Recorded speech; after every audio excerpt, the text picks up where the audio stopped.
that new spaz. I say, new water, new ice, new neck beats.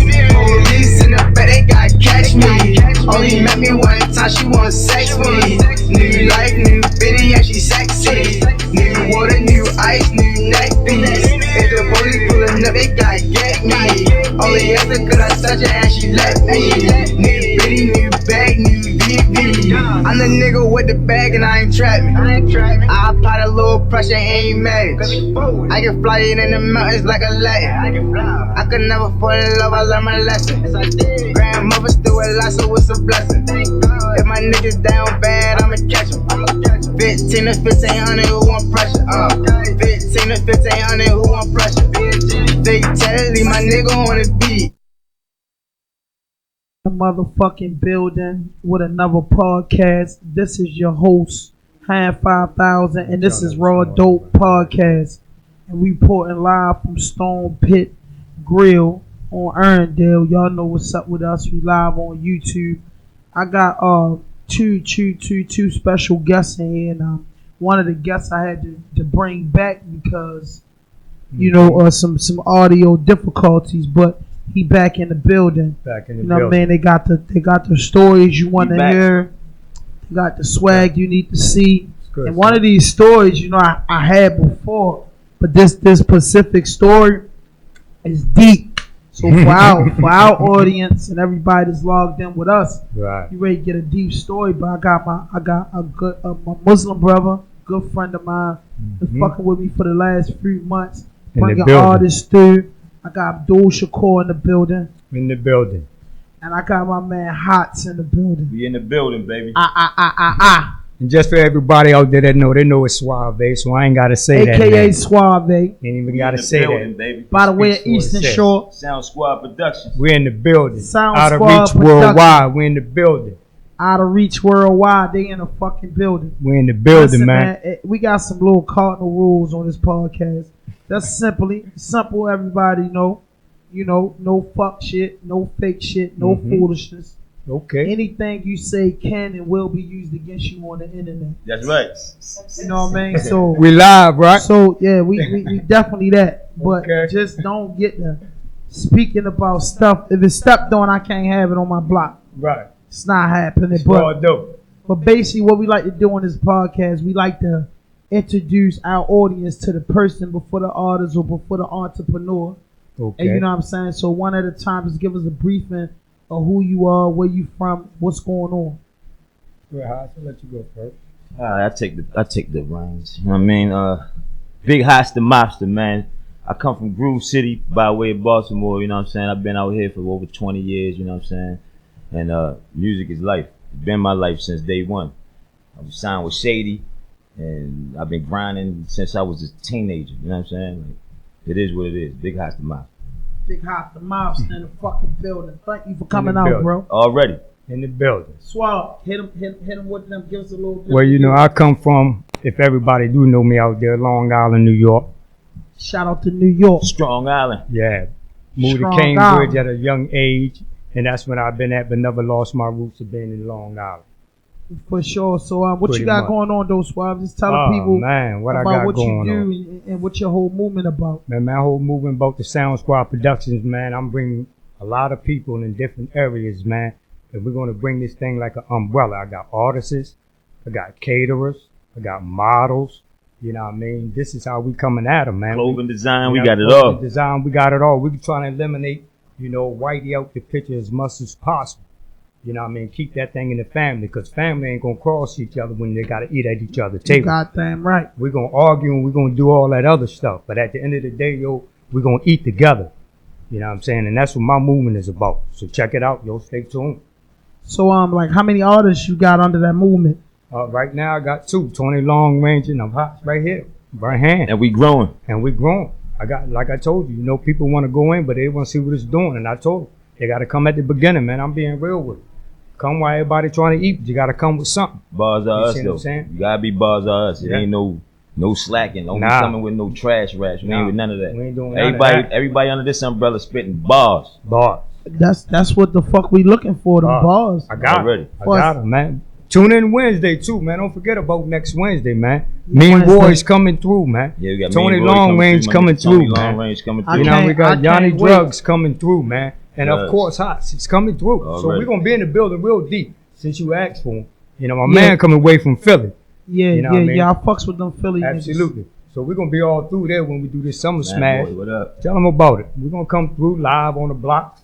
Be ready for it. Down in Groove City. I told y'all, we're coming through, We out man. here. We out here live. I told you. Like Groove City. What is that? That's Cam- Cambridge, Maryland. Shout out to Cambridge. Oh, Yeah, yeah, we created that name. All the towns like Yeah. Cambridge that I kill with. Yeah. All No the problem. thorough ass niggas that I hustle with. Yeah. Yeah. Throw your joints in the air one time and bust your shit.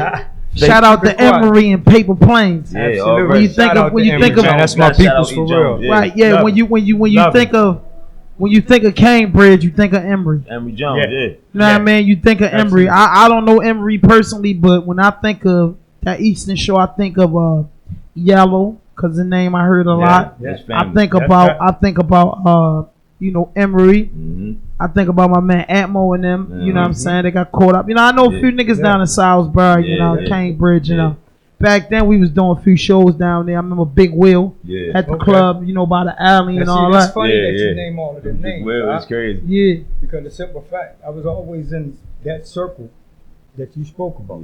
get the You mic know what I'm out. saying? We've been Yeah. in that the whole area. That like, whole when area that you talking y'all about. Yeah. performing and all that. We Yeah. probably was there. We was there, You know but what I'm just saying? never crossed paths. Yeah. Everything that you talking about, yo, is we there. Yeah.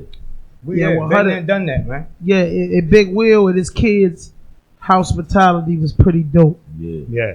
I Always has been. I really appreciated Big Will. I mean, we opened up for Freeway down there. Oh, you talking Yeah, about? yeah. That you was talking years about- ago. You talking about what's his name? You talking about Suave, speak in the mic too. You talking about Big Boy. Yeah, he at the club. It's by Alley Street. Yeah, on Big Brian. Yeah, Big Brian. Big Brian. I always say Brian. Will. Big Yeah. Brian. Big Brian. He Big got Brian. the Yeah, kids Big B, and he yeah, had the Absolutely. Yeah. club yeah, by the yeah. little Alley Yeah, Street. Yeah, salute yeah, Big B. Yeah. I was down Absolutely. Eastern Shout Shore. out to I was Big down. I Brian. was down there. That's We his was, brother. That's my brother right there, Yeah. man. Big B, Absolutely. my brother. Give a That's shout my out to boy. Big That's- B, man. yeah. Like he had a whole Shout out to entertainment Big label B. and all Yeah, that he stuff. was B doing is his thing. family. Yeah. Yeah. And he is brought family. Freeway down there, and he brought Street Official back So you then. was down there then? Yeah, Oh, I remember niggas- Street that's Official. great. Yeah. That's when I had the two-step jumping and all that too. Yeah, back in town. exactly. Yeah. So Street Official. This podcast is actually a branch off of Street Official Okay. because a lot of us Oh, okay. that was dealing with that label back then, you know, I know you ready to ventured out and did different things. Yeah. So you know what I mean. I was on Street Official, but we did the thing down Freeway, and was most funny about it. Down East, I'm down Cambridge. This is my first time down there. So I'm down there, I'm chilling, I'm having a good time. I met a chick down there. She was from Delaware. She had a mouthful of golds. So we chilling and talking, right? So I said, I'm telling my homies, man, we good, man. It's Cambridge, man. Ain't no nothing going down here.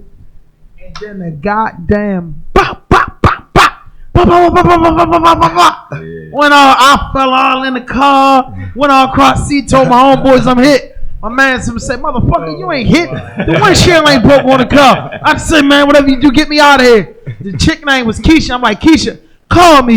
I'm going to get in contact with you. And then we rolled by a nigga. He was scratched out in the alley. Yeah. And then I'm going to tell you how serious it is now, Eastern Shore. Before we got on the highway, we knew who did it, why he did it, when he did it, and how he did it.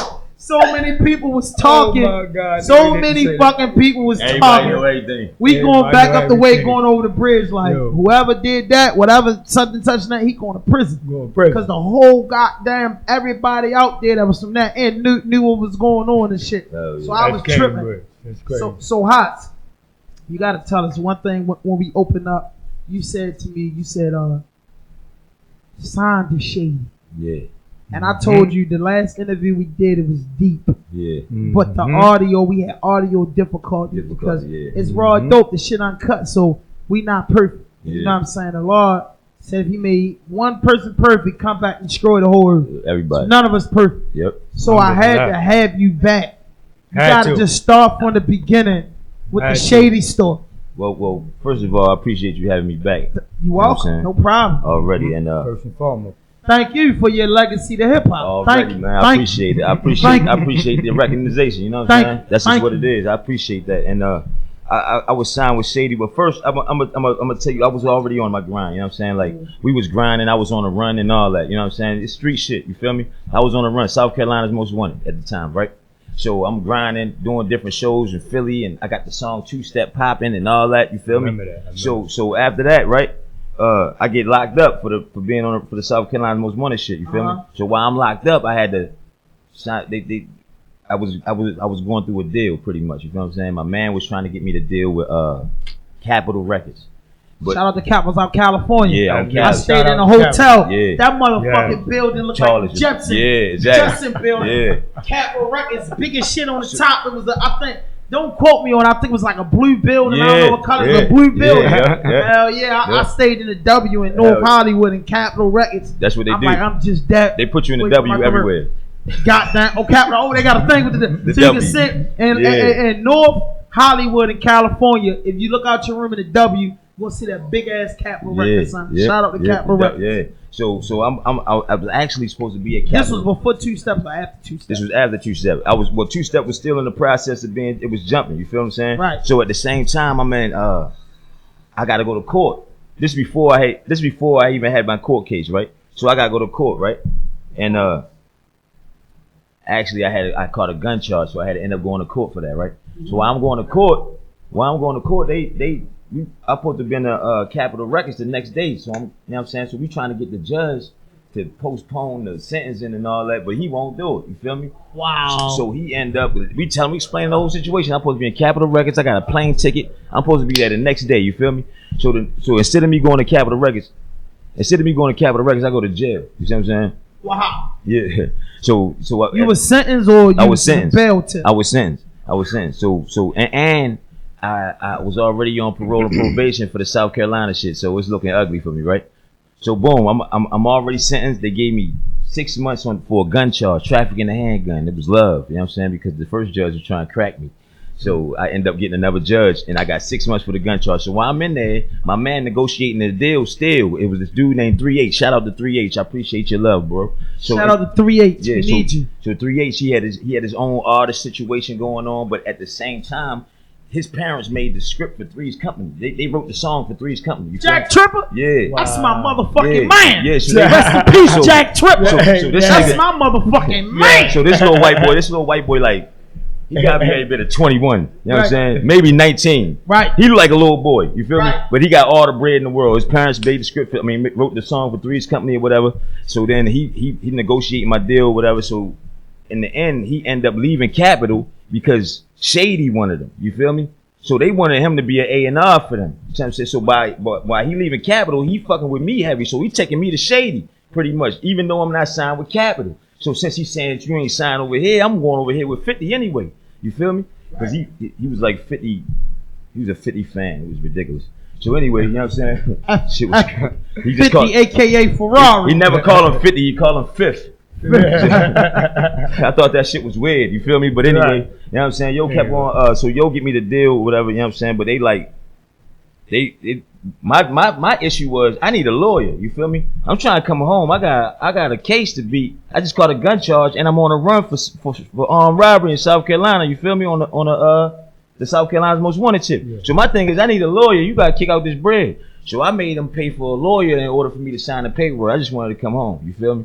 So boom, I already knew how they was doing. The white people down in the South, they gonna crack me if they get a chance. You feel me? But I need this one lawyer, and I know this one lawyer. He's serious. He gonna beat the charge. He the best lawyer out there. You feel me? I had him. South. Yeah, I had him out there. What part of South Carolina? Greenville, South Carolina. Like an hour and a half away from Atlanta off of 85. Oh my God. It's like the biggest city next to Atlanta. You feel me? Hey, Jack, I know it's rough out there, motherfucker. It's super rough. Like you get pulled over and get a ticket, you gotta go to jail if you can't pay that ticket right then and there. Good God Almighty. Yeah, they ain't playing with you. So anyway, I end up signing, you know what I'm saying? First, I ain't signed nothing. I made them pay for the lawyer first. So once they paid for the lawyer, we beat the charge. I had to come home and sign the paperwork. So once I signed the paperwork, I get to fucking with Green Lantern and All them niggas. You feel me? Just Blaze, you know what I'm saying? Green Lantern out of Rochester, New York. Yeah. Shout out to Green Lantern. Shout out to Green Lantern. Rochester, New York, stand up. I fuck with Green Lantern. He's serious. Yeah, him and Alchemist. They had Alchemist. Shout out to Alchemist the Great. They had Just Blaze. Shout out to Just Blaze the Great. And they was having me in all these parties with Tata and everybody. I'm talking Tata Beehive. Talib Give a shout out to Tata. I love Tata. I don't know Tata, but shout out to Tata. I'm man. out there. Like 5'5", he jumped over niggas. Me and Tata, we out there. Me and Tata in the party, we politicking, talking about Cambridge. You feel me? And Jay and all that old shit. You feel me? That's what we talking about. He like, shit, man, you good? You know Emory, you straight? I'm like, yeah, but shout out to the big homie. You know what I'm Emory. saying? I'm like, yeah, you know what I mean? But it is what it is. But in the end, you know what I'm saying? I was dealing with them. They put me in the W a bunch of times. I did a couple shows. I got joints with Tony Yayo. Akon, a couple other motherfuckers, you feel me? Like a lot. It was a wonderful experience. I met Snoop, Beanie Siegel, countless amount of people. You feel me? I met a countless amount of people. You know what I'm saying? So they end up dropping me off the label, and this was because they was taking my music. You feel me? Like when I was locked up, I heard some songs, but actually I saw some videos. Like one of them was Warrior. From Lloyd Banks. I'm a warrior. Yeah, that one. Man, I never run, never snitch. I'm a grown man, dog. I ain't a bitch. Yeah, that was me. Yeah. That's me. Hold up. That's me. Because that's one of my favorite Lloyd Banks songs. That's me. You wrote that? That's me. So you recorded that before that? That's me, dog. Listen. Bar for bar? Dream, not bar for bar. Idea-wise, they took my whole idea. My shit was tough too, but he had to change everything in order for it not to be mine. Yeah. You see what I'm saying? But it's my idea. You ain't have no song called Warrior before you heard my Warrior song. You feel me? You ain't had no song called Dream before you had my Dream song. You feel me? So did he take parts of the hook from you, or he just? They took the whole idea of the hook. I'm a warrior. All that was me. You feel me? And then they changed the middle parts of it. You kept the warrior. You changed the middle part. You can't keep the same middle parts because then it's mine. Right. And then you can't argue about it. You feel me? Right. But anybody can argue about an idea. Anybody. But you had to have proof. And the proof I had was that I was locked up, but I'm locked up, so I don't have no proof because I wasn't there. I never gave nobody nothing. Somebody else gave it to them so they can win. You feel me? So somebody else, being that my manager gave it to them because he was just shopping me around, he wasn't looking at it like they gonna take my shit. He thought they was gonna look out for a nigga like, yo, he hot, let's sign him. You feel me? Yeah, they like, let's sign him, but they like, he hot, but let's take all his shit and then say fuck him pretty much. You feel me? So in the end, when I came home, see, all the songs was out when I was in jail. You feel me? They made all that shit while I was locked up. So when I came home, I said, the nigga, I had made another joint, and the nigga, the 3H came to me and said, yo, 50 wanna know if he can have that song. So I said, what? He like, yeah, he wanna know if he can have that song. I'm like, well, if I can do a verse on it, you know what I'm saying? Or if you put my name on it, or you put my producer's name on it, all that gotta be a part of it. Like, if I can't get a verse on it, can I get my name on it? I said, can I get a verse on it? And they 3H say, nah, he don't want you to get a verse. I'm like, why? So I said, all right, then let me get a song. Let me put my name on it. He say, nah, he want the whole song. He want to buy it from you, the rights and all that. I would have sold it. That's what I said. Because I was furious that you already took my songs from me. He wasn't selling my song. He's selling the idea and he want the beat. So he gonna take my idea and buy the beat, not pay me nothing. He just want to buy the beat. Lloyd Banks. No, 50. 50. That's 50 himself. 50. That's 50 himself. He want to take the idea and buy the beat. That's how they move. They move like this. So if you with him, all right, we'll buy the beat and take his idea. You feel me? Because it basically the type of song it was. 50 could have been on it, like it was his type of movement. You feel me? At that time, like he was the type of songs he was making. Moving. Right. That was in line with what he was doing. Yeah, it was all in line with what he was doing. So once they said that, I said, yo, listen, I ain't with that because I know he's gonna take my idea. So if I hear the song come out, tell him I'm bringing the hood with me. That's just what it is. I ain't playing no games with you. And then he said, yo, you for real? I'm like, listen. Y'all just got me out of jail, right? You paid for my lawyer. You know, I play with them things. I ain't playing with y'all. I want mine because you already stole from me. So if he take this one, tell him I'm bringing the hood with me. Right. You know what I mean? And he dropped me off the label. I wasn't mad at it. So you ain't make no money when you signed? Yeah, I made money. They paid for my lawyer, and I had money they gave me a signing bonus. With that signing bonus, I took that money and the signing bonus was 25,000, 50, 50,000, 50. You got the signing bonus and your lawyer paid. Yeah, I was cool with that. And got out. And I got out. And that's Don't pretty forget dope. that. Like, Yeah. Don't for forget that. independent artists, Yeah, but at the same what was you loud? at the same time, I'm also doing music with other artists, and they get this chance to hear me and see who I am and and respect my craft. You feel me? So in the end, I looked at it like, even if they dropped me off the label, fuck them. You know what I'm saying? I can still say y'all took my songs. That was y'all number one hits. Without me, y'all ain't got no number one hits. So, what point after you say you got dropped? Yeah, It's over with now. yeah, Like, how do Hot's career continue on? Because that's what kind of like my focus is. All right, how you can? because you get signed and you had a chance and you know these niggas now. Because I know it's something that goes on in the industry where they railroad you out. Yeah. Where they send a word around to the A&Rs and executives Oh, and say, don't fuck with you. So what you do after that, right, is you make them have to fuck with you. Guess why? Because if you got bars, right, and your whole hood fuck with you, and another hood fuck with you, and another hood fuck with you, and then everybody like your music, got money they coming. gotta fuck with you regardless. All you gotta do is keep going. Don't never stop. If you stop, this ain't just for me. This for everybody that's listening. You know what I'm saying? Independent artists. If you stop, yo, you stop your career. But if you keep going, you might land somewhere else. Even if it's not the spot that you initially wanted to be in, you gonna land somewhere in this business. That's how it works. Yeah, yo, because I ain't gonna lie. When I first heard your story, and this is the second time here for everybody that's looking, hit that notification button, hit that subscribe button, and fuck Hit with it. me. Yeah, But this fuck is the with man's it. Raw second dope, time baby. here. Raw dope. And the footage got fucked up. So I was very, very intrigued by your story. I was very, very inspired by your story because me and the engineer DJ Mike Mumbles, we was just talking about that. Yeah. And he said, yo, you know, I had many opportunities to be everywhere DJing and taking my craft, but I was feeling like people come to Baltimore or come to Maryland. I'm gonna say the BDMV, Baltimore, DC, Maryland, and Virginia. Right. And they know this little area right here. It's not as famous as it should be. Not as so famous. it's a lot going on. Even Pharrell mentioned about the club music, and he was like, right. "Man, I heard that in my." And my man Mamas was like, "Yo, we don't get recognized for our work. People come out here and they steal. Yeah. You know what I'm saying? They Yeah. ran with it, and you giving us a real live story Yeah. of someone stealing Yeah. and taking away from what we do." Yeah. And make it, and like I said, Making a life out of it. Lloyd Banks' first album is a classic. Yeah. It goes. Yes. It's gonna Classic. be in Yeah. Hip Hop Hall of Fame. It was Yeah. a classic. Yeah. And Warriors is one of them songs. Right. Man, I'm a warrior, man. That's never my run, shit. never He took my snitch. shit. I'm a grown man, dug Until out a bitch. until the day I die, right? Until the day I die, I know them niggas took Just my give shit. me your hook on Warriors. How Warriors your hook went? Let me think if I can remember that. I'm a warrior. I'm a warrior. Hey, let me give you a warning. You don't write nothing down. I could believe that. I mean, I ain't wrote a song down since I was 17. Yeah. You know what I'm saying? Like, I ain't wrote music since I was 17. You know why? Because writing get in my way. Me too. I feel like that. Know what I told people when I was doing movie about it? But like the end of the year, I'm gonna drop my retirement CD because I'm an artist myself. But I said, yo, I never write to a beat because I never want to commit my lyrics to a beat. And people ask me, yo, how you do that? I said, sometimes if I'm doing a feature or a collaboration song, I could write to the beat because I just know my verse gotta be hot. When I'm creating music, I got the music in my ear.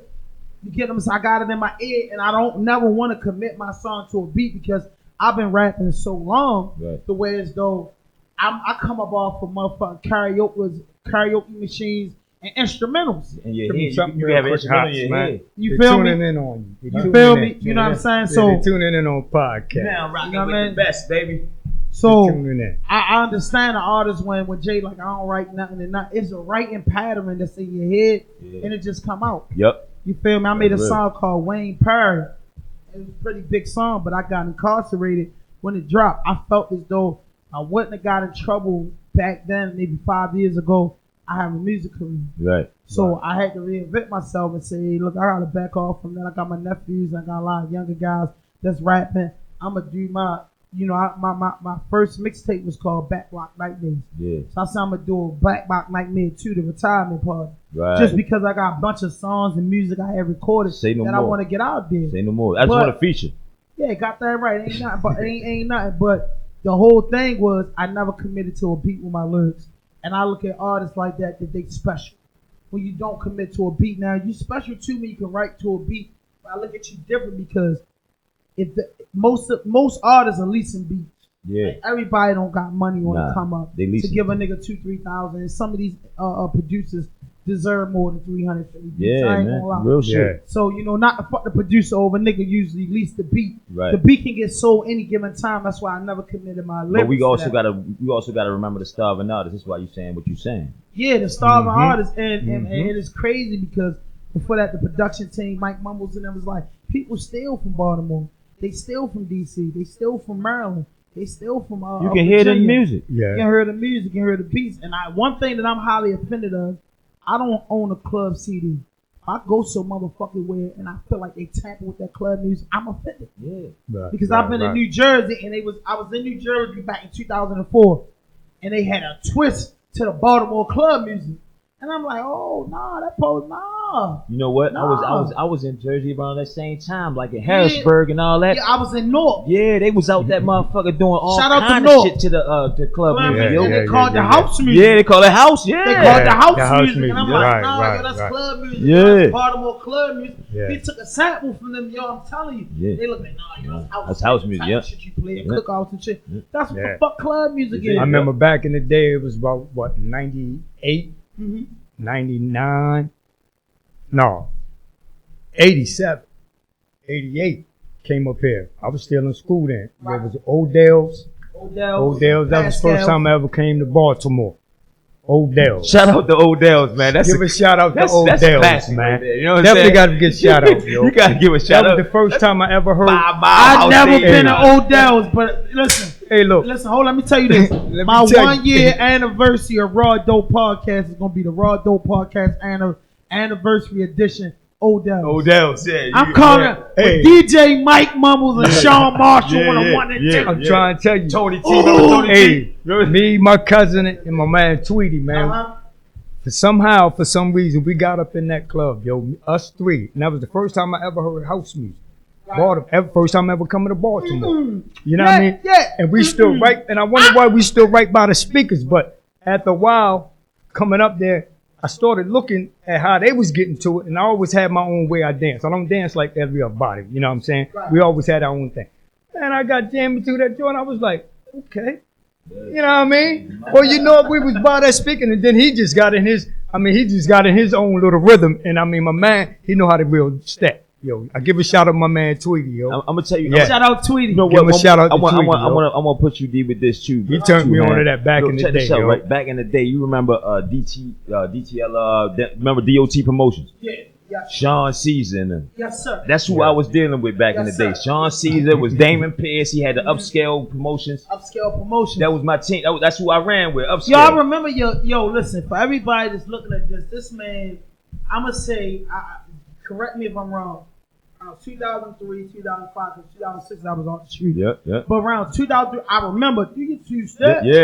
Right, Because yeah. Bonds dropped, my man Bonds on Street Official. Yep. He dropped a couple joints and he did with the club. Yep. And you was real hot. Yeah. And I remember Sean, my uncle Sean. Yeah. He gonna come in here later. He was like, yo, you gotta do something to nigga from down the shore with the two-step. Yeah. Shit, cause your song Whole was time big. I was on Cokesbury. Yeah. And listen, yeah. and I'm gonna tell you, K Swift was behind that two-step real heavy. I fuck with Swift was my yo. R.I.P. to Swift, man. She was Rest my in dog, peace, yo. K Swift. The Swift was my fucking dog, queen. yo. I swear to God, like Swift, Yo. yo, from the get go, like Swift Reggie Reg. Yes, You know shout out what to I'm Reggie saying? Reg. Yo, Shout out to Reggie Reg. Even, Shout out to even Reggie Claxton, yo. Even Oh, Jay Claxton. yeah, Jay even Claxton. If you don't mind, Yo, let me and get freaky.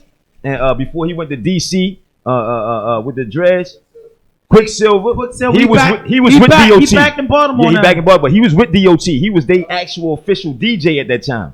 He actually worked for DOT. Like when we went to the DOT promotions office, Quicksilver was always in there. You know what I'm saying? We was the alley cats back then. You see what I'm saying? I remember that. Yeah, I remember that. we was the alley cat. But listen, Yeah. bro. I'm gonna take you back. My man Naps and all that. Listen, bro. What up, Naps? How you feeling, baby? Listen, in your era of hip hop, you correct me if I'm wrong. When you was out, right, Yeah. Back then when you was banking, you came in the early 2000s. Yeah. So I'm gonna say from 99 to 2005 was your era. Yeah. Right then you had Big Bobby Backlund who went Bob, undefeated my man. on 106 and that's and Park. my dog too. Back. You had Big Boss Man out of Baltimore. Shout out to Boss Man. We was on the same. We was with the same team. Yeah, listen, you had K Swift was pushing your boy Comp. Leak. Yeah, Leak. Comp got to deal with Def Jam. Yep. So for all y'all that don't know about Baltimore hip hop and research, that Boss Man, he was doing his thing. Yep. You know what I mean? Before that, it was Be Rich. It was Be Rich. Yep. He came with the 80 dimes. 80 dimes. Yep. You feel me? It was hot. They came with the two-step. And don't let's not forget my boy though. I'm on my bad, but let's not forget my boy. We ain't forgetting nobody. No, we are forgetting somebody here. Very important for Baltimore. Raleigh. Not Rod, but Rod. Shout out to my nigga Raleigh. Shout out to Raleigh, but and Tim Trees. Tim Trees. There we go. I mean, hey, listen. Tim, when it comes to Baltimore hip hop, right? And Smash. listen, hold up. T-Mac. Listen, shout out, rest in peace, T-Mac. Rest in RIP. But when it comes to RAWDOPE podcast, Tim Crip. Trees, I'm looking for you. Yeah. Because check this out. Before Tim Trees, the biggest song to me from Baltimore as being a Baltimore nigga was Doo Doo Blind. Absolutely. Hey. That's it. My Frank Ski. Check this and out. Listen. Shout out to Frank Ski. Shout out to Frank Ski, man. From Baltimore after Frank Ski, man. was DJ Booby track 8. Booby, yeah. Booby, yeah. Now listen, Frank my dog too. Right. Frank Ski had That's Doo fact. Doo Brown. That's fact. Yo, Frank got the meanest crib. Brown. He had the meanest. Yeah. In 19. That's how I came in. Yo, listen. And that's how I came in, right off Frank Ski. And Frank is a friend. He was a friend of my man Damon, right? I'm gonna tell you how serious this is. My man Damon Pierce, right? Even though we had our odds, you know what I'm saying? Shout out to Damon, you know what I'm saying? Even though we had our odds, Damon, I ain't Shout mad out at to you no more. David Pierce. I ain't mad at you no more, my dude. But listen, on some real shit, this nigga Damon was the ultimate promoter, hustler, grinder, street team, everything manager. He had me a deal with Red Bull where they was bringing me cases to the crib. You feel me? Yeah. And his almost like a best friend to him, Busy B. Shout out to Busy B. You know Shout out to Busy B. Shout out to Busy B. Shout out to fucking Busy B. Yeah. Yeah. So Busy, my dog, right? Busy. He.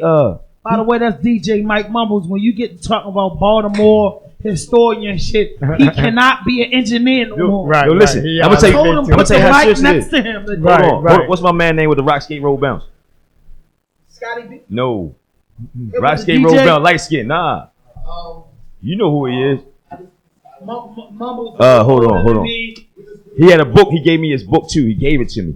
It's my dog, yo. He my man. Like I shot a video. I shot the video at his house. It's my man. He an old school dude. He got paid off the rock skate roll bounce with Bow Wow. Still in the game. Yeah. I think I remember that. He from Baltimore. Yeah. He was fucking with Bow Wow. Yeah. Yep. Disco. Yeah. Rock skate roll bounce, yo. Right. So was he with the? Yep. Yeah. Don't you want to dance? Yeah. I got you. He, I don't know. I can't remember his name. I'm sorry. I can't remember. Two Step was a big but thing. He's a pioneer. He's a pioneer in this game. And he's such a Can you pioneer get in contact with him? I probably can't get it because it's my man. Like he's such a pioneer in this game that I can't forget none of these dudes. Like I met Melly Mel and Grandmaster Caz, man, the Furious Five. I met them dudes.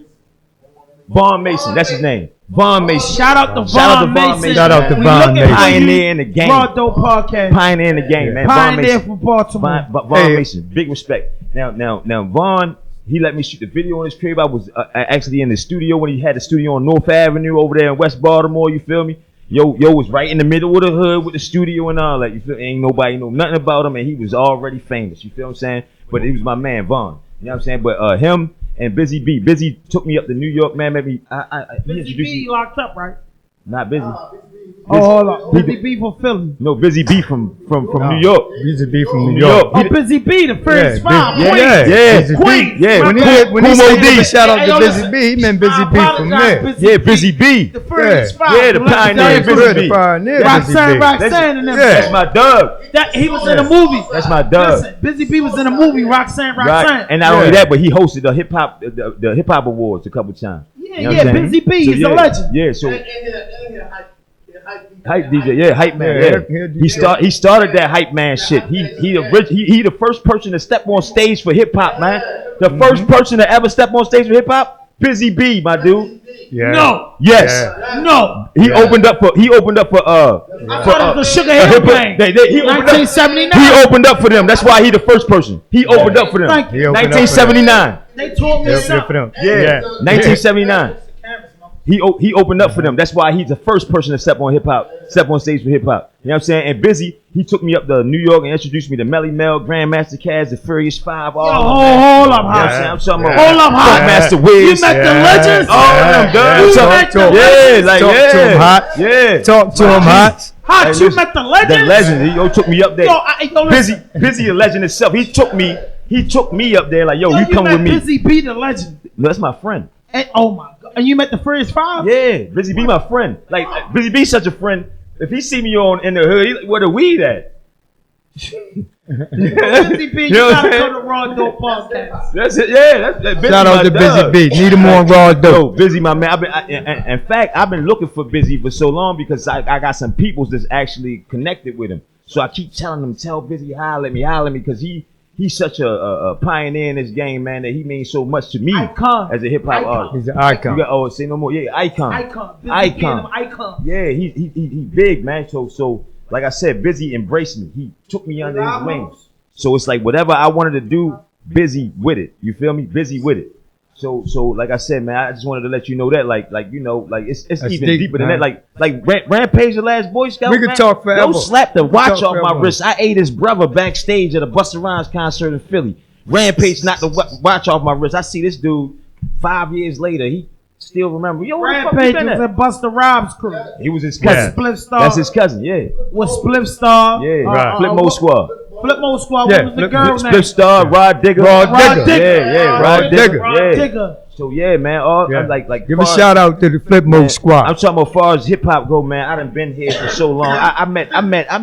I played pool against some motherfucking backwoods. I played pool against what's name, yo? Anybody gonna make a store run? We need backwoods. What's the nigga name with the curly and a phone charger. Out of who? Out of New York. Light skinned nigga. Special Ed.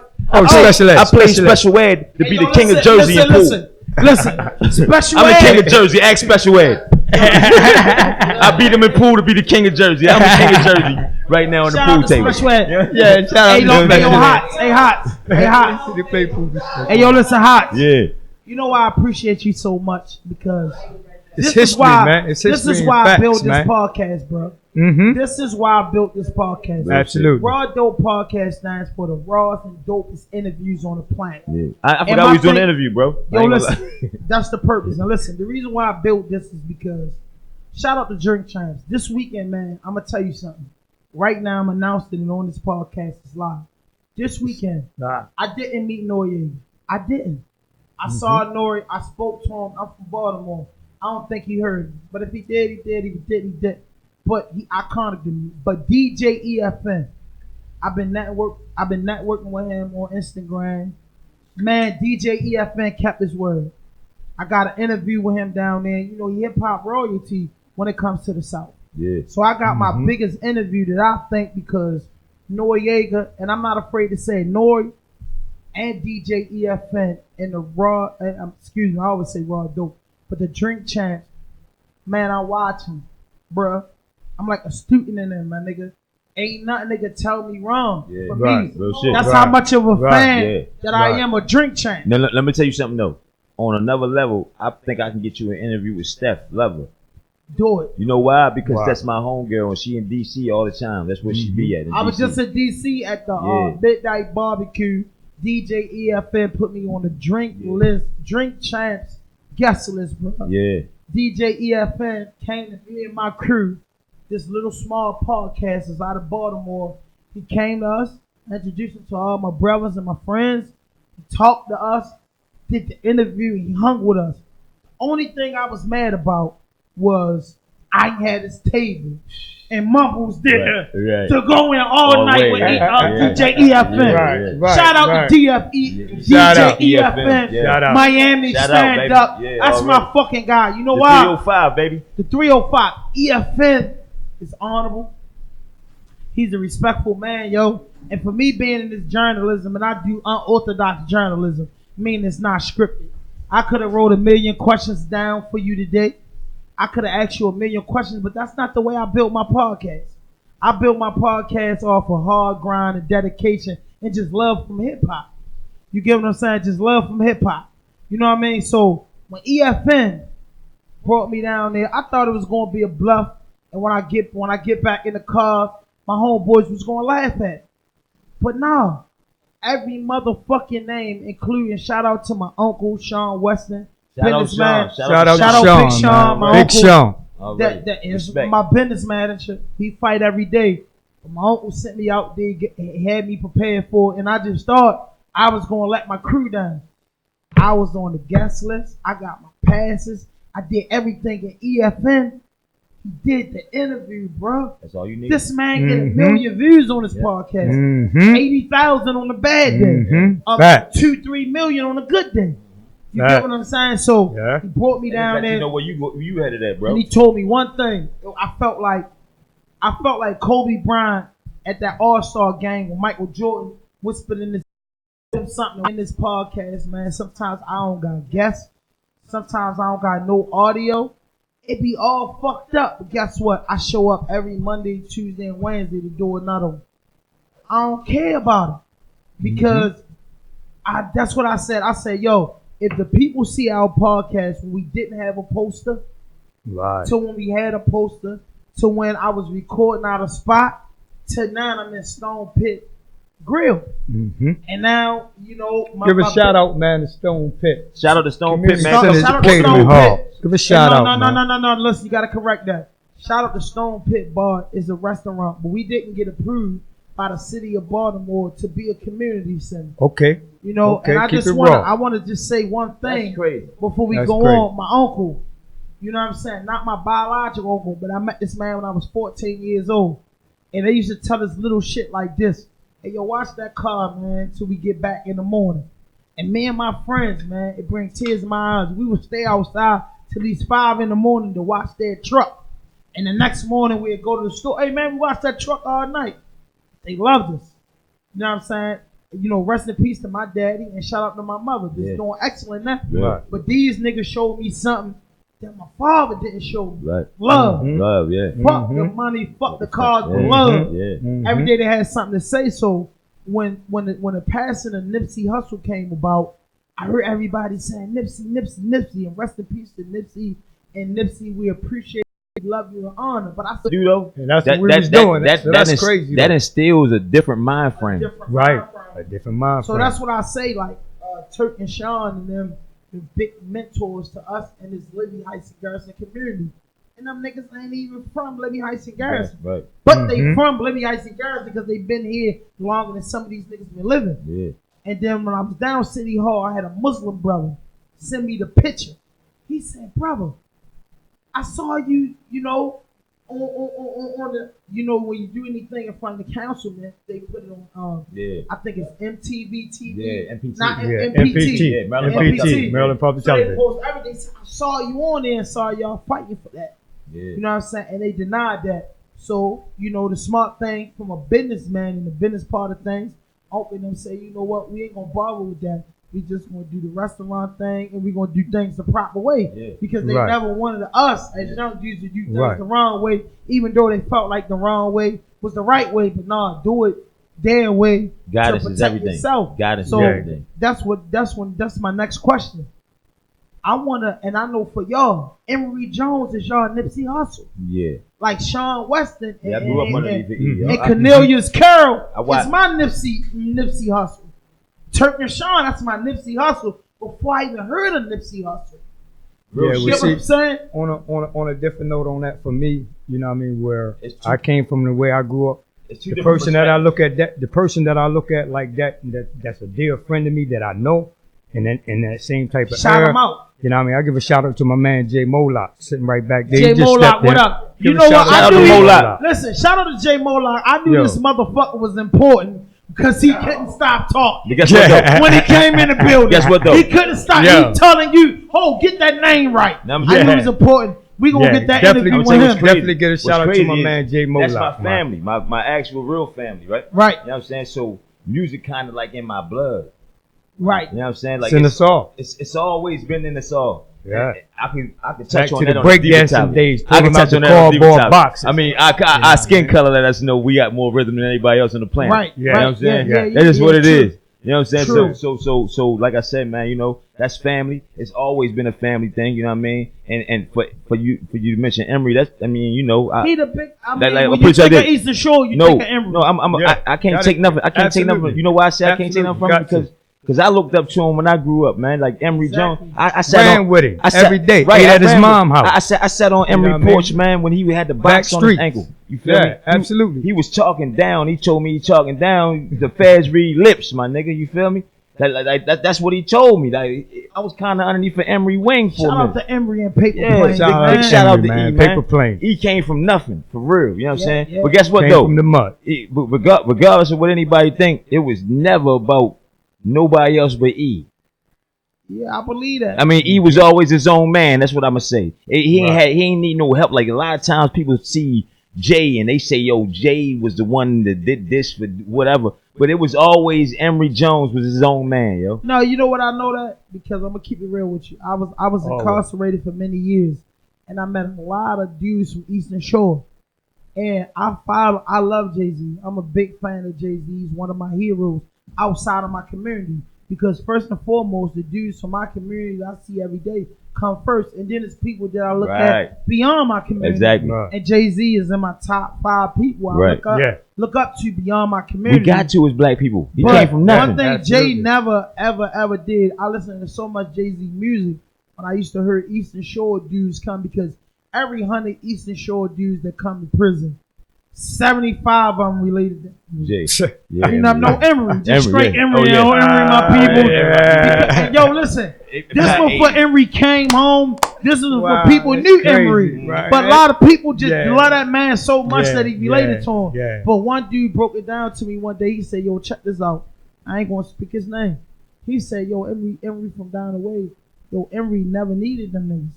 What Emory did for them niggas was told them, hey, y'all coming down here doing that for this. Yeah. No, do this for this, and Yeah. I'm gonna handle everything." Yeah.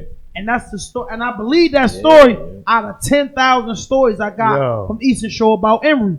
He was Yo. his own man. And niggas let me know that everything they wasn't talking in that rap Man. wasn't correct. I watched Because I know niggas- niggas that said they dated T.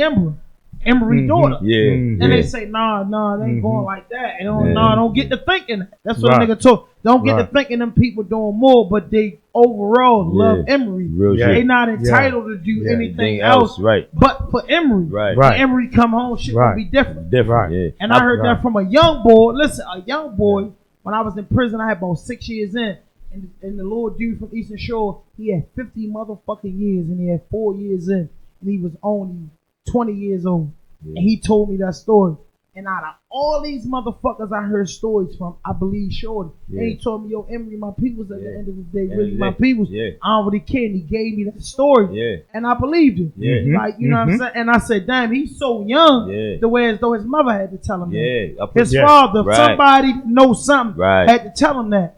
Right. And then just seeing Stokey from Baltimore and his relationship with Emory, and Right. just seeing everything Yo. that they doing productive. I know Yeah. these niggas about their business. Yeah. Yo, I remember. I put it to you. I remember when I was younger, yo, and Emory throw a barbecue, my nigga. You go to E barbecue. I walk in E door. It's Memphis Bleak, the Rangers. You got Sauce Money over there. I'm talking about this in Cambridge now. This is You know in what I'm saying? Cambridge. This was before they was Yeah. anybody. Yeah. No, this is Yeah. when they was somebody. No, this is when they they was somebody. somebody. Emory See, what wasn't y'all don't nobody. know- You, what y'all y'all ain't don't nobody know- know Emory. When Jay-Z was doing his Reasonable Doubt, Yeah, Emory was coming home with it on the CD yeah. and telling us coming to the cribs that we Yeah. had all hang out. We already It was heard like, Reasonable Doubt. yo, this is what Jay doing. But We he heard- already recorded it. We heard But- Reasonable but- Doubt like a year and- before it and- came out. And none of us never put it out there. Never. This is history. Listen, never put This it out is there. history. Never rode around with it. And listen, only time we listened to it was when Emory bought it to us. Yeah, So you know Emory person. Absolutely. Yeah. I done slept at his mom's house. I done ate with this man. We Hey. done ran the streets with each other. That man sitting back there. if you our age or older, if you our age you or know older, Emory personally. Personally. See these Man, I want to give this motherfucking man a mic. You know what I mean? This man need to be here Wednesday. He gonna come. Yeah, these people's man when they talk about Emory and I done sit back and I done been in prison or whatever and I come back and I listen to the stories as well as you do and they talk about Emory ain't doing this, Emory ain't doing that, but Emory has done things. But what I keep telling people for real, Emory don't owe nobody Nothing. Straight up. Emory had a clothing store while he had a box on his ankle. He had a clothing store. You know what I'm saying? This is it was before paper planes, bro. Before paper planes, man. Right down on what is it? Ray Street. Yeah, Ray Street. That's how I feel about Sean and Turk. They had a fucking store for reasonable doubt drive. That's what I'm saying. Like, right around the corner from the courthouse. Courthouse, right around the corner from the courthouse. Right around the corner from the courthouse. That's the only place he could go because he was on the box. Because he was on the box. You see what I'm saying? This is fucking hip hop history. This is what they don't understand, and I keep telling them, the man did what he had to do on his own. Real shit. So when he come home, whatever is his is his. Anything he want to give back to the community. How much time did he do? Like 15 years, 15. Right? Man, yeah. He did 15. My brother-in-law had 17 with him. And if anybody owed him something, they gave it to him. Yeah. So he can do what he want with his. That's that man's. You know what I mean? Emory always been Emory. Yeah, always, yo. Like, straight up and down. Anything he want to do, and I want to put that out there.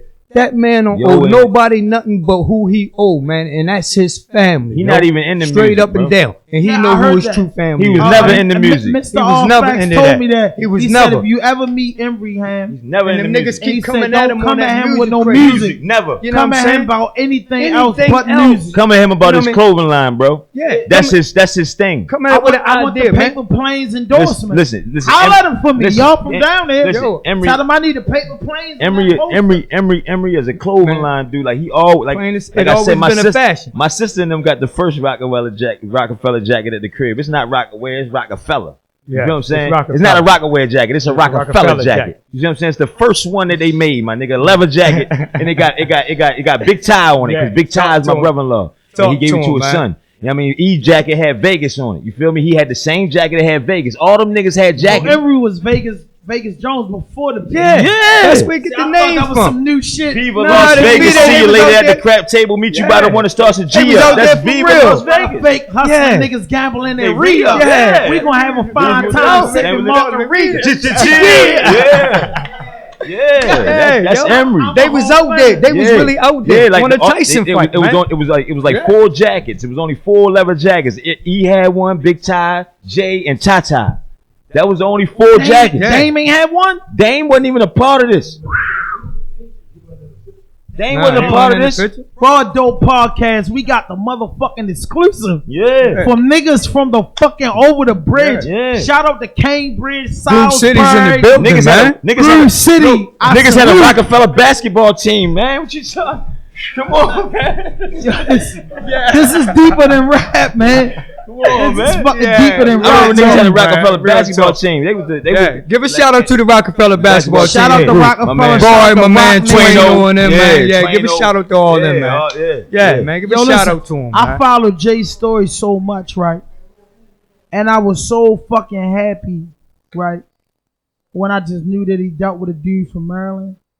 and no, because if you listen to Jay-Z music, he never not mentioned them people. You know what I mean? He never not mentioned Maryland.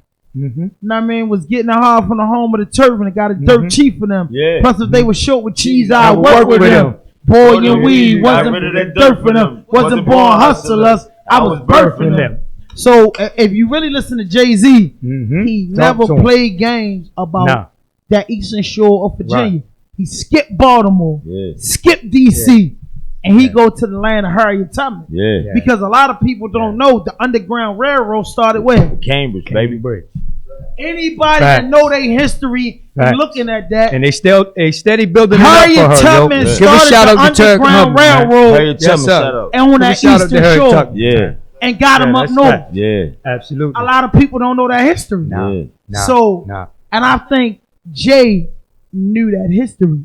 Because if you know Emory, the crabs are delicious down there. Yeah. The seafood is wonderful. The fishing is perfect. Yeah. So if you ain't from down there, us from Baltimore, we ignore that. gonna keep it real with you. Only thing Baltimore got just got the fair go Ocean City or Eastern Shore Correctional Facility. ECI, that's Ocean City. The only thing we know about that. It's the only thing we know. Ocean City and ECI, Eastern Shore Correctional Facility. That's it. Yeah. So with that being known, Jay-Z, you know, you can agree that he was before his time because he always mentioned these towns. Yeah. You feel me? Like I said, back in the day, you remember Street Official. We opened up Pistol Pete and them. Pistol Pete. Yeah. I mean, don't let me go. Don't let me keep going. No. Keep going. Free highs. Free. I mean, you know, highs and pistol. Yeah. Bonds. Yeah. We was down there, and I told you we was down there in Cambridge with what's his name? Big Brian. Yeah. And we was opening up for Freeway. Actually, Highs and Pistol performed and Real to Real performed. Yeah. Big Psy. Yeah, Big Psy. Big Psy. Big Psy. He performed that night. Yeah. And Freeway was in the building. And I'll never forget this. Street Official Records was so Baltimore that niggas never spoke the Freeway. Right. And listen, we was at Street Official Records was invited to Ivan. I think, was it Ivan? We was invited to Young Gunner's album release party, Tough Love in Philadelphia. So we've been around these state property niggas for a minute. Listen, I mean, I got a real question to ask you, right? Yeah. But I can't ask you on camera. I gotta ask you off. No, it's true. It's true.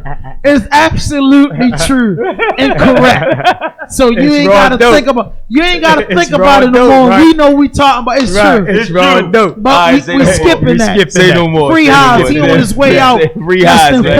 Less than 40 months. Free my nigga Highs. Free Highs, man. He on his way out. Less than 40 months. Hey, I remember hearing y'all on. I had just came from Rap Attack like the week before. And then the next week, y'all was on Rap Attack. You know what I'm saying? They let Highs go on. And he was rapping. Yo, it's crazy. I was like, yo, who was that nigga? I said, did they say Hots? I don't know. Did he say Hots? I know ain't nobody got my name. He said, nah, it's Hots. I said, oh, all right, cool. Then we did the 88.9 thing. Yeah, 88.9 was the... Shout out to 88.9 because that's a pioneer hip hop right there. They don't recognize that. Shout out to 88.9. That's a pioneer, man. And my man over there now, Mr. J Hill. Shout out to J Hill. That's where I first got any type of radio play, yo. Any type radio play I got from 88.9. From my man. Yep. 88.9, yo. That's historical in Baltimore, man. People forget about stuff like that. Yep. For real, 88.9 is a pioneer hip hop, man. Yeah. It's a shame that we don't got that no more. Yeah. No, we got Raw Dope Podcast. Absolutely. It's in the building, man. It's a blessing. It's a blessing we got Raw Dope. It's like the rebirth for 88.9. It's like the rebirth for everything that we had underground. But uncut. You know what I'm saying? Point blank period. But on them Street Official days, I didn't get to perform as an artist. But back then, as a younger guy and an artist, the first person, right, outside of Uncle and them from my neighborhood that was really interested with me was Raw Lee. And I met Raw Lee in jail. Yeah. I met Raw Lee in jail. Raw Lee was on like a 9-month bit. I was on a year bit. Yep. And one thing Raw Lee did to me in prison, that's Miami Street. He told Raw Lee, said, listen, write your whole name on this piece of paper. I wrote my name down and he said, yo, what if that means something? What if your signature means something? And I'm like, what you mean by that? Because I'm young. What you mean by that? Like, what if that was worth something? Every time you signed your name, it was worth something. Raleigh taught me that, and he wanted to work with me, but these circumstances didn't happen. I ain't seen him in a while. Right. And I want to get. I ain't seen Rod in a while. I want to get him up here too. But he's historical in the city, and some of the stuff that he made. I was locked up with him, right? And I remember people. Listen, I remember people were sending Raleigh press kits. I didn't even know what press kits was of different artists they wanted him to do beats with. And he told me one thing I remember. He said, everybody I come across with want bankroll. Beats. Like they want that beat or they want that type of, you know what I mean? And he told me how Tim Trees and him did it. Like how Mumble said, he was working out his basement. It was by accident. It was by accident. Yo, listen, I'm going to tell you, I know it's by accident because he told me it was by accident. But at the same time, all the best songs are by accident. Yeah. Even Michael Jackson, his whole style was by accident. Quentin C. Jones told you that. He told Michael, no, you ain't mess up. We going to keep that. Right. It was by accident. So let's Shimon and all that. That was by accident. He didn't mean to do that. He was making a mistake. Right. Quincy told him keep that. Right. Well, let's hear some of your by accident. We live. Come on. No, but I'm saying when you say by accident, and I truly believe that. Yeah, I truly absolutely. believe if first and foremost, it starts like this. If you believe in the artist, you believe in the talent. Yeah. The minute you get to tampering with the talent is a problem. Yeah. Now you can tamper with the business. You could tamper with the look. But you can never tamper with the talent Once you do Not that, at all. because they were just given that. but listen, Yeah. Can't play with that. Yeah. once you do it, you fuck with their mind, and that's You what fuck with their mind and Yeah. it gets them off track. take 'em That's off. what I tell people all the time. If you like the artist and you say, yo, I'm gonna put this money behind them, you putting the money behind the artist, not the person. Yeah. Guess First what and labels, foremost. guess what labels Mhm. stopped doing? See, labels used to do this. I remember when labels used to say, "Yo, you need to give me another song like that first one you had." Right. They don't do that no more. See, like Eminem, they wanted him to keep on bringing out that "My Name Is" shit.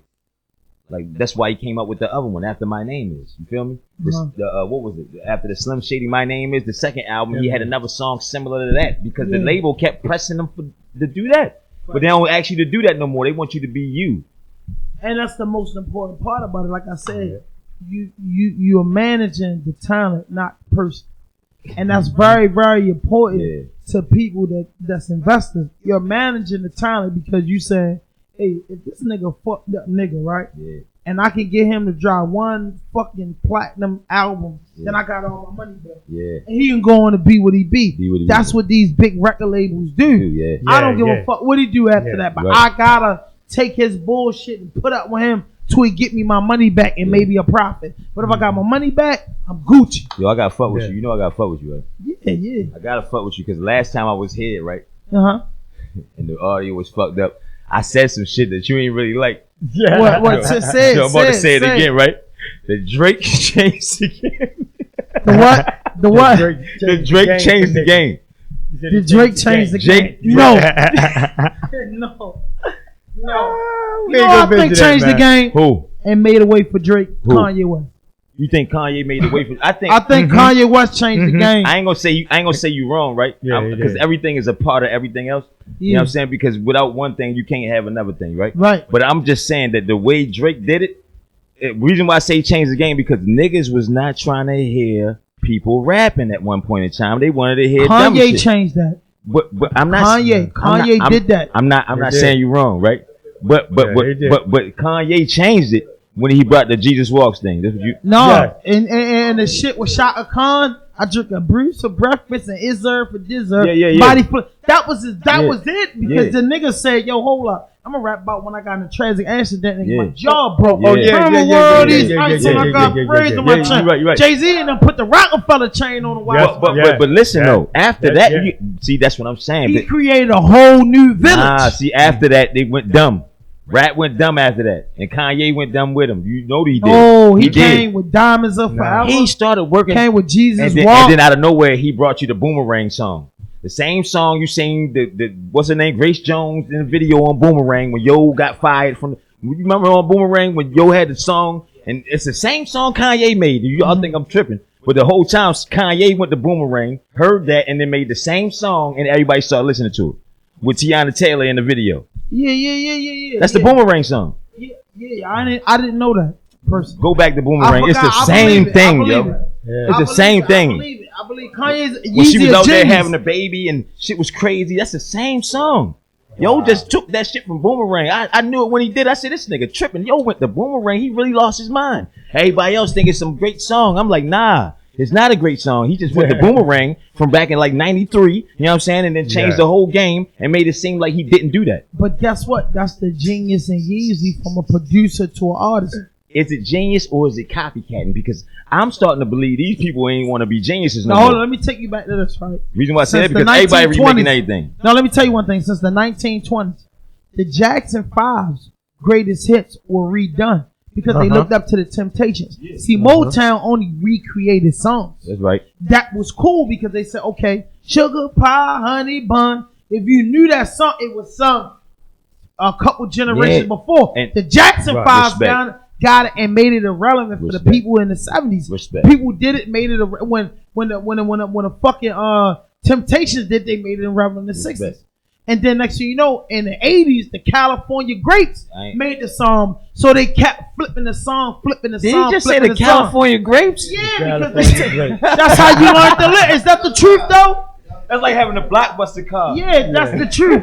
You feel me? That's the truth, though. Right or wrong, though. Yeah, that's real. That's real. That's how many times that song was flipped. Yeah. So back then, Barry Gordy was most famous for saying, he was in the game so long, was saying, well, damn, this shit worked 15 years ago, and now here go a new group that's popular in Indiana. Let me get them to do that. Yeah. And people still appreciated the song. Yeah. But it was done with a different melody, a different dance, but people appreciated the song. It was more up tempo to the time. Right. So when I see a producer go back in the crates, that's what DJs do. They did it all the time. DJs go back in the crates and blend and make it good. The one thing I can say, Jay-Z do it all the time. The one thing I can say that is not went with that trend is hip hop.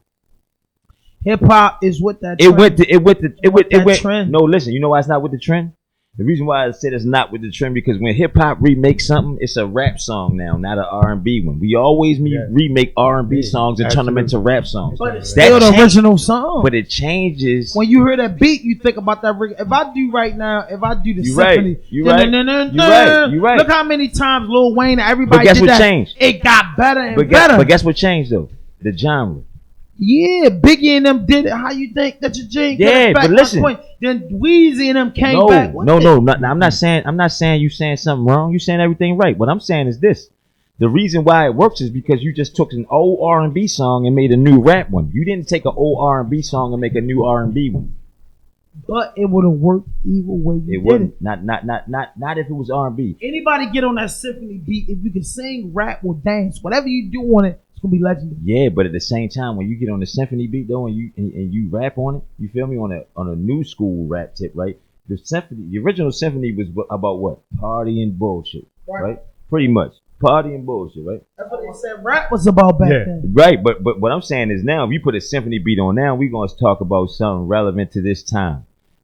Depending who the artist. No. What I'm saying is, I'm saying period. Like whoever the artist is, they're gonna talk about something relevant. That's relevant to them during this time.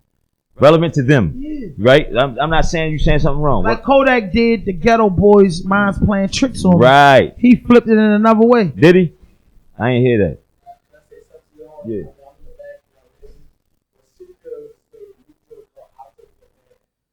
Salt and pepper. Yeah, exactly. Yo, I heard that. Yeah. That's the hottest joint. Yeah, I heard that myself. Is it R&B?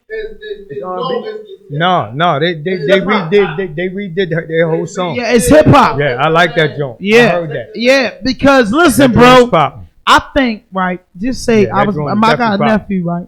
And you know, I was Fasto Entertainment does do management and promotion.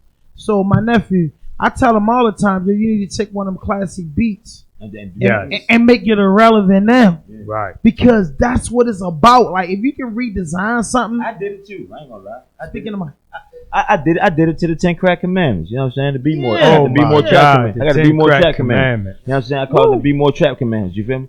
So I did it. I'm not gonna say you wrong, but what I'm saying is this: it's almost like this, right? This is how I feel about it, truthfully. If you do it because it's supposed to be done, like you feel it. Don't do it because you ran out of ideas. No, people do it because Puffy said it about his group. I forgot them. They were supposed to be like the next Jackson 5. He said, I had the Jackson 5 instrumental. I took it in the studio and I told him to do this. I forget. I know Truth. He said, I told him to do the song. It was Truth. It wasn't the Jackson 5. It was Truth. He said, I brought him in the studio. I gave him the lyrics to the song and they did it. And then I told him, hey, this was the original song. What I'm saying is when you deal with music, you can look at the boy now that took a country melody and made it to a hip hop song. What I'm saying is hip hop was created to use anything that come out from guitars to drums to beats. Hip hop can go any way. And now R&B can go any way because R. Kelly proved that. R. Kelly proved he can go church. He can go country, or he can go goddamn hip hop. I feel like this. Biggie Smalls is the one who really got you loving it. No. When you say that, because my father was a DJ, the people that got me loving it was niggas like Kwame. No, Because he only he was rapping and singing. I ain't saying That's why I heard it from. I ain't saying that. You're right. But what I'm saying is, for the Kwame, when Biggie came out, Kwame was gone. No, he's dead. He was gone. Your life has played out like Kwame. Was still making music. Biggie killed Kwame's career. No, listen. What I'm saying is this. After Biggie came out, right? Kwame ain't dropped no more songs. I can't remember back. I can. He dropped more? Yeah. At the same time? Because Biggie dropped the disc. I thought Kwame was like early 90s and Biggie was 93. Nah, yeah. 90, they was. No, I thought Kwame was 89, 90, 91, no, Kwame 92. was like 89, like to 94. No, Kwame. 94? He started becoming irrelevant then. He faded out because Biggie said your life is played like your life is fucking polka dot. Who rocked the spot? Biggie. That was a strong diss because Kwame had you on it. Yeah. And he was rapping and dancing. But listen. Like Kid and Play. No, that's what I'm saying. If you really understand the game, right, then you would know that was the transition. It wasn't just a party side. That was the transition of rap music. That was the transition from Kwame. When Biggie did that, he had a whole different style of thinking and music than Kwame. Now niggas felt that they had to come with the more raw, dope music. Yeah, more raw, dope music uncut. Yeah, all of them was great. No, I'm ready to get into that because all of them mumbles. That's why I say it's a transition because the Wu-Tang helped the transition. They helped the transition. Like the transition went from Kwame, Big Daddy Kane and them to Biggie Smalls, Wu-Tang and them. You feel me? It was a transition. Hey, give a shout out to Big Daddy Kane, man. Big Daddy Kane that came and hang out in Groove City and all that. Yeah. Hey, Mumbos, listen. This is what I'm gonna tell you. You correct me if I'm wrong. This is what hip hop. I'm gonna keep it real. My daddy was a DJ. Yeah. I don't know why the fuck, because he suffered with issues that I'm not a DJ, and I think I've been the biggest DJ in the world. But I'm gonna tell you from when I understood the transition. I remember Channel Live. Yeah, Channel Live. Because I remember my dad. All we do is Spark Madism. All we do is Spark Madism. I remember that, but listen, one of my favorite joints, man. The CMB Music Group. Shout out. Yeah. Listen to me. The CMB Music Group. I remember they was different artists. It was MC Hammer. My father would mix this when it came to hardcore hip hop. I remember hearing NWA, LL Cool J. LL Cool J. Listen, bad. Listen, because I'm not as old as everybody, but I'm saying from when my father was doing it. Right. LL Cool J was a tough guy rap to me. Right, he was. You feel me? Then it was NWA. He started being Lady Loves Cool James later. I got into Greatest of all I got into U2. They was out of DC doing the butt. So I started noticing that type of music. The CMB Music Group. Yeah. I remember that, and then I remember in that era, Bobby Brown came out. Yeah. So it was. I was like, damn, Bobby Brown dancing off. It was a transition, like hip hop beats, but he's singing. That 80s, 90s era was a total transition. And of listen, everything. I'm gonna tell you what changed my life. I'm gonna keep it real. What changed my life in hip hop? Snoop Dogg. Yeah, Snoop changed everything. From the Chronic. He changed the game in the Chronic. I started saying hip hop, but it Doggy was NWA style, first. The Doggy style really changed the game. The Chronic introduced you to the change. Listen, I went to the movies to see the movie. Deep Cover changed my life. The Chronic introduced you to the change. Doggy style changed you. No, listen to me. But when you heard the Chronic, like, listen, this is for real. Only hip hop heads only. And I don't care who get offended. Hit that notification button. Hit that subscribe button. Yeah, whatever. But for true hip hop heads, when I heard the Chronic, I didn't just hear Snoop. I heard a bunch of motherfuckers on there that just could rap, and they was hard. Yeah. Because my father was mixing NWA, so back then my cousin, shout out to my cousin Robert, Robo, he was listening to everything. I was listening to MC Ren album. I was listening to a lot of Ice Cube back then, bruh. That's when the West Coast had it on Smash. I just was listening to West Coast, and nigga, when I got introduced to the fucking East Coast, I've been an East Coast fan, a G-Rap fan, a Rakim fan. But the West Coast was running. But listen, the West Coast was deep. If you wanted to hear the East Coast, you had to listen to G-Rap and Rakim. You had to get your hard shit because you had Ice Cube. You had DJ Ren. Cool G-Rap was my favorite hardcore G-Rap back then. But when I got on to New York and I got stuck in New York, was the Wu-Tang Clan, bro. Wu-Tang, yeah. Then I learned about Nas. But see, Wu-Tang was a movement. And then Biggie came, my nigga. Wu-Tang was like a disease.